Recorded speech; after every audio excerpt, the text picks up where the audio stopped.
ขอบมกขอบใจเอื้อยเพิ่นในจากประเทศไทยขอบใจหลายๆเด้อผู้หลักผู้ใหญ่ฝากให้ขนมโดยอันนั้นไว้มีบ่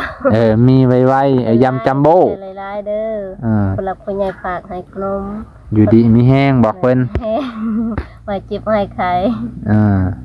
เจ็บอย่าได้ใครอย่ามีสุขภาพแข็งแรงด้วยเด้อให้ร่ำให้รวยเนาะปีเก่าสิเปิดไปแล้วปีใหม่ผ่านมาขอให้มั่งให้มีร่ำรวยเงินทองมั่งมีสิสุขสุขภาพแข็งแรงเงินทองมันค้ำนอนรับให้ได้เงินหมื่นนอนตื่นก็ให้ได้เงินแสนแบนมือออกมาก็ให้ได้แก้วมันนี่โชคเด้อพี่ที่อยู่ประเทศไทยขอมกขอบใจขอบพระคุณหลายๆที่อีตนดีดูสงสารเด็กน้อยลูกเอ้ยน้อยเนาะซึ่งกับเพิ่นได้รับแล้ว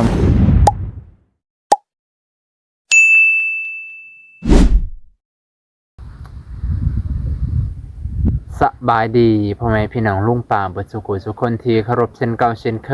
ยพ่อแม่พี่น้องมานี่มาพบพ่อกับบ่าวนงในเวลาตอนแรงของวันที่18เนาะคลิปนี้อาจจะอัปโหลดช้าแน่ตอนเช้าของวันที่19ประมาณนี้พ่อแม่พี่น้องกำลังจากที่หลายคนพ่อแม่พี่น้องลุงป่าก็ยังคิดฮอดคิดถึงบ่าวสวนพ่อแม่พี่น้องเนาะบ่ฮู้ว่าบ่าวสวนเพิ่นสิอยู่บ่ตามที่ลักๆนี่ก็เห็นแต่เอื้อยเพิ่นหดพักหดหญ้าอยู่ไปใส่เบิดเลยเอิ้นไอ้กิมมาไว้ไอ้กิมมาเด้เดี๋ยวเอิ้นไอ้กิมมาไว้นี่มาเอาขนมนี่เด้อมาพี่เด้อ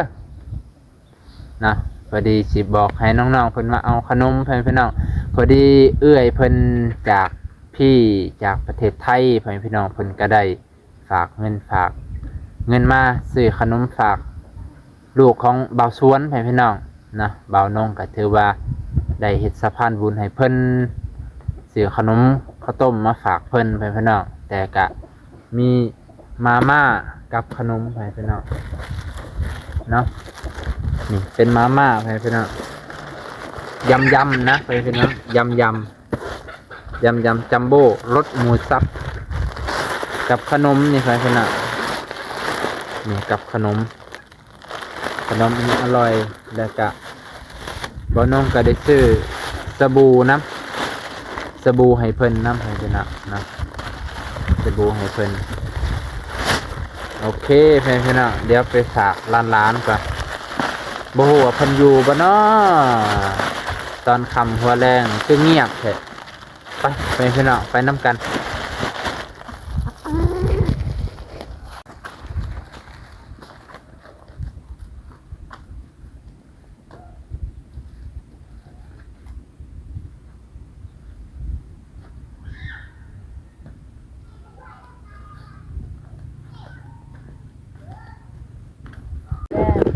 ป้าตัวหอยพี่น้องตอนค่ำหัวแรงยามมื้อแรงตะเว้นแสงสายแสงออกมาเขียวงามพักหน่อยเพิ่นตะทั้งลูกทั้งเต้านี่คนดุคนมันขยันเพียรซอยหมอซอยแม่ดีหลายเด้อดีเดี๋ยวสิเอาขนมให้เด้อโอ้ยก่อนอื่นสบายดีค่อยกะสบายดีเทื่อนี่คือดีแท้ร้อยเด้สบายดีร้อยเด้สบายดีเก่งไว้ฟ้าตัวแบบนี้ต้องเอารางวัลให้หลานหน่อยจะให้แม่ดอกมาเบิ่งหน่อยเพิ่นต้องหดผักผู้เดียวเนาะพอบักกิมไปใส่เฮือนพ่อเฒ่าสบายดีตอนแรงตอนค่ำเด้อสบายดีสบายดีเอาหดผักก่อนเสียเอารางวัลให้สำหรับคนดุคนมันคนดุมันขยันเพียรพ่อแม่พี่น้องตอนเช้าก็ฮดตอนแรกก็ฮดเนาะเมื่อวานนี่บ่ได้ฮดเป็นไรคือบ่ได้ฮดเมื่อบ้านไงเมื่อบ้านเฮาเพิ่นบ่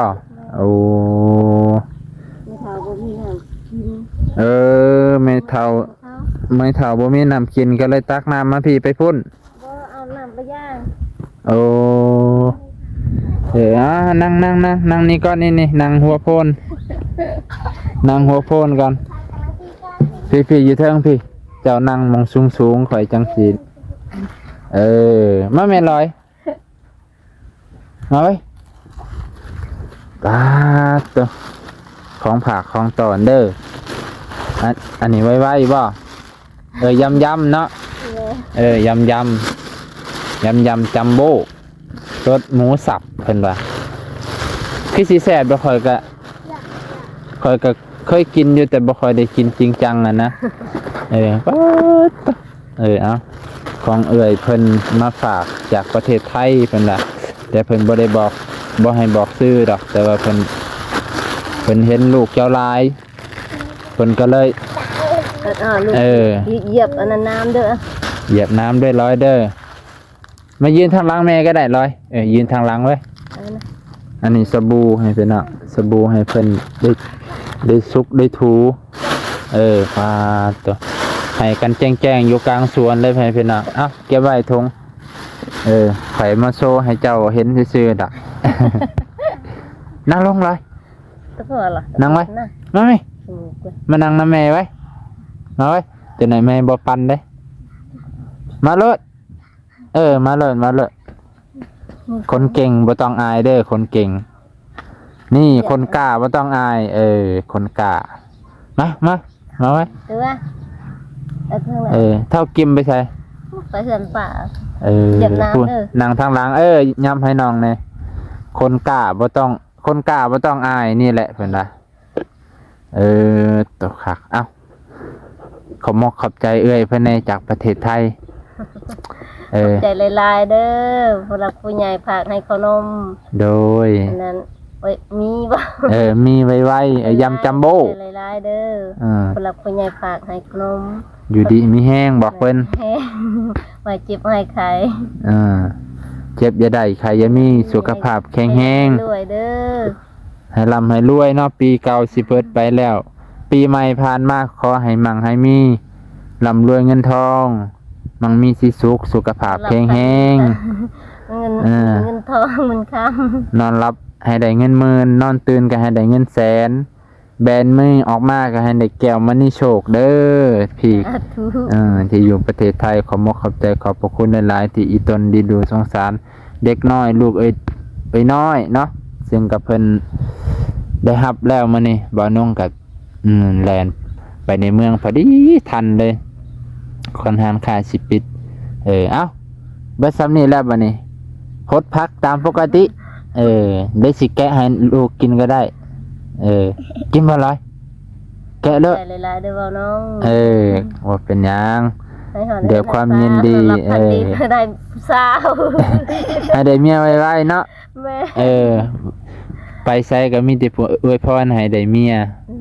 ไปคนเดียวงักไปคนเดียวเป็นจังได๋จะลืมข่อยเว้ามื้อนี้เบิ่งไปนะคือขี่รถซ่าๆบ่ขี่รถซ่าๆไปนะใส่หมวกกันน็อกบ่เห็นหน้าเด้เนาะบ่ได้คันขี่รถสีแดงน่ะชื่อคันรถคู่ใจ รถคู่ใจมอเตอร์ไซค์อีห่าชื่อเนาะนี่เบิ่งช่องเสือเบิ่งไปนะคือช่วยค่อยเบิ่งเสือก็บ่ชื่อเนาะนำบ่เห็นหน้าเนาะแม่นบ่เห็นหน้าแต่น้อยจนลืมจนขี่สิจำฮอดประตูเฮือนเพิ่นจังเปิดหมวกจนได้ห้องใส่เพิ่นว่าอะไรบ่น้องใส่กันน็อกตลอดเพราะว่าก็ย่านคือกันเนาะพี่น้องบ่เป็นหยังมันแกกินรสแกกินโรเดอร์ปั่นน้องปั่นเอื้อยขอบใจแน่ขอบใจเด้อขอบใจเด้อมาเด้อขอบใจแน่นั่นล่ะขอบใจไหมขอบใจเด้อโดยขอบใจคือกันผู้น้องเพิ่นยังบ่กล้าผู้นี้แห้งแล้วนี่ดอลลาร์ไปใส่มานี่รับดอลลาร์รับเท่ากิมเพิ่นก็ไปเฮือนป้าให้เพิ่นได้เข้าโรงเรียนเมื่อวานตักน้ำเลยตอนเที่ยงจงมาตอนเที่ยงจนได้มาเนาะฮดถ้าโคตรหญ้าต่อเจ้าค่อยสิเบิ่งวิธีการฮด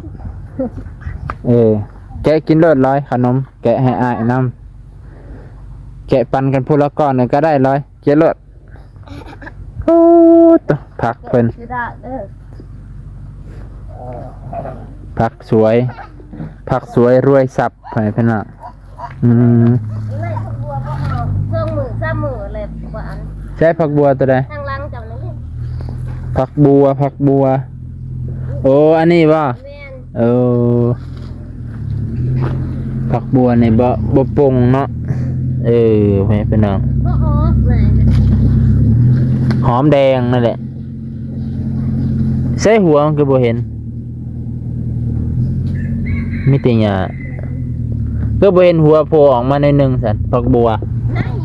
ไหนมัน ในผักบัว แม่น เอ้าผัก เราเล่าซื้อไห้ตอนนั้นเลยเด้ โอ้ หวานเลยบ่ออกคือกัน ในผักบัวบ่เคยเห็นจักเทื่อ หวานน้อย โอ้จักว่าเป็นในผักบัวใหญ่เนี่ยบ่จัก ๆบ่จักแล้ว เออ จนซ้ำสิมือเลยบ่ออก เออ เอานั่นบ่ตอบพบกันเองค่ะ ยังคือเก่า เก่า เอออันนี้ผักอีหยังเนาะเหลี่ยมๆนี่ผักอีหยังอันนี้ พักนี้ ผักขะแยะ แม่ เออ เอาบ่จักแล้วเลย ผักขะแยะอันนี้เด้ใบยาวๆนี่ผักอีหยังนี่ นั่นพักอันนั้นแหละพักเนี่ยเขา อืม คิ้วๆทำไมเขากินกับ กินเนาะกินกับหน่อไม้อันนี้ก็ผักขะแยะคือกัน ขนาดพักด้าน เออปาดตัวเกิดมาเลยได้เพื่อนพี่น้องนี่เบิดสุขุมเลยปงมาแล้วปงเบิดสุขุมเลยนี่ปูปงเบิดสุอันปาดทางนี้กะเพิ่นกำลังจูดพุยจูดพุนจูดเสยนี้เลยเนาะโอ้ผีถ้าผีก็มีเบิดอันนี้เบี้ยยังนี่ อันน่ะแป้ง โอ้แตงโมแตงอันนี้บ่ แป้งยาวๆอันนั้น แตงกวานะเนาะเออปาตะนี่ต้นสาลีของเพิ่นกับปงเลยเพิ่นพี่น้องต่อ นั่นในเบาว้าว ตัวนี้บ่ แม่ในเบาแซน ทางนี้บ่าวลาวทางนั้นบ่าวแสน แม่ เออทางนี้บ่าวลาวทางนั้นบ่าวแสน ในทะเลด เออสาลีดำเออพี่มักแตงเพิ่นปงมาแล้วเพิ่นพี่น้องใบสูงสมบูรณ์บ่มีหยังกัดบ่มีหยังก่อนต่อเอาให้พี่น้องพี่ ำม่วงนั้น อันแล้วมะม่วงนี่ยังอันนี้ต้นเตี้ยๆอันดอกเลยเฮ้ยโอ้มีพันธุ์อยู่ไสนอนี่เนาะก็แต่อยากได้แท้พันธุ์นี่เนาะไว้เลย อันนั้นเป็น กินได้เลยได้นี่ ดอกแค่กับอันนั้น ดอกแค่กับดอกเลย เอาลูกไป แน่ดอกแค่นี่ไปพี่น้องโอ้ยคักเถอะวะต้นเตี้ยๆเนี่ยก็หมากดอกแล้วต้นมะม่วงก็คือกันหมากเลยดอกแล้ว ในเจ้าให้คอยนี่ดิ แตงโมจินตลามาใหม่เย้นี่บ่ แม่น เออ คุ้มนี่ดิอันนี้บ่เป็น ไอ้ปลูกบ่ค่อยเป็นแตงโม นี่ก็เป็นวงกินแล้วมัน แม่งอันนั้นกินเต่าทองนั่น บ่แม่น บ่แม่นบ่บ้งเลยบ่ แม่น แตงโมบ่นี่กะ แต่งยาว แตงยานดีแล้วมันกินหมองเดียว มันบ่ได้กินเบิดซุอัน มันตัวป่องกับแม่ โอ้ ตะกูดแล้วแม่นั่นน่ะ ใบกูดใบหยิกใบย่อตู้ จ๊ะเอหากระตื่นบ่หากระตื่นกินไว้กินขนมไว้แกะรถแกะ เนาะนี่กินคือร้อยนี่เห็นบ่กินคือขนมนะ บ่เขียวแมงเด้อนี่มักแตงไข่เด้นี่อ่ะพ่อแม่พี่น้องก็สิจบเพียงเท่านี้ก่อนป้าต่อมานี่มาเยี่ยมมายามเอื้อยน้อยและเบาสวนพ่อแม่พี่น้องก็สิได้จบเพียงเท่านี้ก่อนจะได้อำลาพาจากพ่อแม่พี่น้องลุงป้าเบิดสู่กูสู่คนนะตอนค่ำหัวแรงยามมื้อแรงลมกะจากลมแห้งบ่แห้งจนอันผมนี่ปิววังจนสิบ่มีหอดผมนี่อยู่ในหัวนะไปพี่น้องจะได้กะฝากกดไลค์กดแชร์กดติดตามพ่อแม่พี่น้องลุงป่าเบิดสุกุทุกคนที่เคารพเช่นเก่าเช่นเคยขอขอบใจขอบพระคุณหลายๆเด้อพ่อแม่พี่น้องที่วางไว้ใจเบานงเนาะพี่ที่อยู่ประเทศไทยนะเนาะขอบใจขอบพระคุณหลายๆอยู่ดีไม่แห้งเจ็บอย่าได้ใครยังมีสุขภาพแข็งแรงเด้อร่ำรวยเงินทองเฮงๆปังๆปีเก่าจะผ่านไปแล้วปีใหม่ขอให้เจริญไปทางหน้าขอบคุณมากขอบคุณหลายๆพ่อแม่พี่น้อง